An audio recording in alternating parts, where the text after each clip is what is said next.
So if you've got to fill your raised beds like these this spring and you don't want to break your bank or your back, this is the video for you.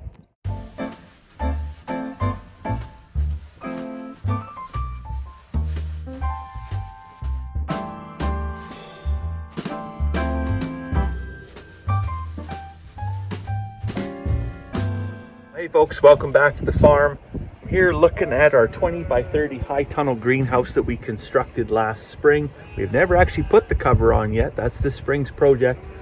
But we have some raised beds that we do need to fill up. And I saw the question posted on Peace Country Gardeners today, where can I get large quantities of soil to fill raised beds? And I will say there's probably an easier way.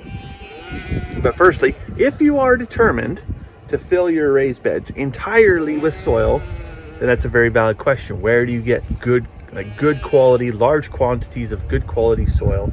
So you're going to want to make sure that what you get is loose and it's got lots of organic material in it, lots of compost, good actual growing soil, not clay or like really compacting sand or anything that's really just gonna be full of weed seeds. That's terrible. I apologize too if it's super windy out here. I'm hiding behind our little greenhouse. This was our little greenhouse, our old greenhouse. This is the new greenhouse we're gonna build. Anyway, so I'm here to tell you today about kind of the lasagna method. It's a bit of a take on hugelkulture, which is you make log mounds and then you cover it with soil. Good evening, sheeps, by the way. Anyway, so you take your raised bed. You've got some, over on the bush, maybe you're out walking your dog or something like that, and you see some 3-inch 4-inch logs. They're generally good size, starting to break down, rot a little bit. Chop them up, throw them in the bed, fill the first 50%, maybe 30 to 50% of your raised bed just with old logs. Now of course there's going to be a lot of plenum space, void space in and around those logs, and there's a lot of conversation about, well, won't the wood, won't the carbon in there rob a lot of the nitrogen? Well, how can you do that? How can you solve that problem? Well, you can preload it. Essentially what you do is you take good cattle manure, horse manure. We're going to take sheep manure for obvious reasons, and pack it in and around those logs.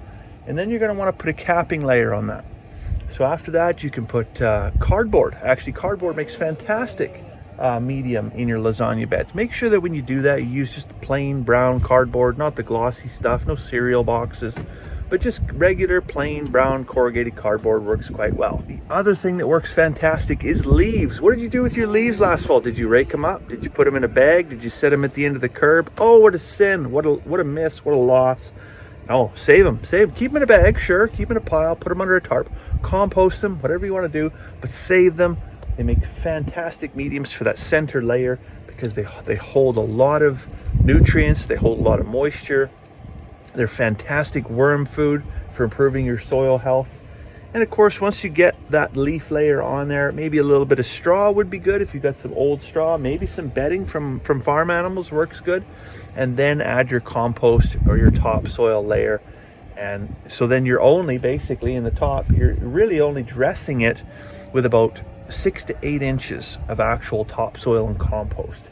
Now every year, as those materials that you've pre-layered in there, the logs, the straw, the leaves, the cattle manure starts to break down, yes, the layer in your beds will drop slowly as the years go on.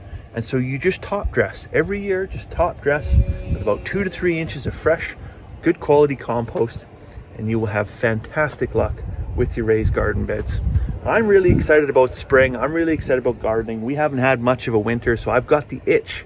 I can't wait to get the cover on this thing and get some dirt in there and start growing some fantastic vegetables. So I wish you the best of luck. I hope you enjoyed this video. If you did, give it a like, give it a share, give us a subscribe maybe, and we'd be happy to see you back at the farm here. So I'll let you go for now. Hope you have a fantastic evening.